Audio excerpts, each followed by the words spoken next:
ეს ამბავი შემსავლი პატარა გოგონაზე. ქეთოს. დედი, კიდევ ერთხელ იმღერე რა. ახლა შემოამბიოზო.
სოფელი ვაშლოვანი.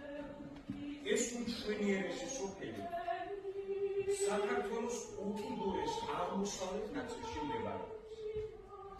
სწორედ ვაშლოვანში ცხოვრობდა თავად ზურაბ ქართველად, ოჯახთან ერთად. მისი მეუღლე მაგდანი კეთილშობილებითა და სათნოებით იყო გამორჩეული. ასევე განთქმული იყო მისი სიმღერა.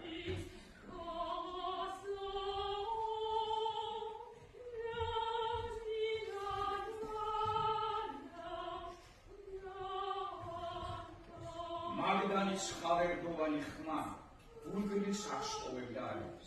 განსაკუთრებით მის პატარა ქალიშვილს, ქეთოს, რომელიც ხშირად ამღერებდა დედას იავნანას. ზურაბს და მაგდანს მათ ერთადერთ ქალიშვილზე ამოსდიოდა და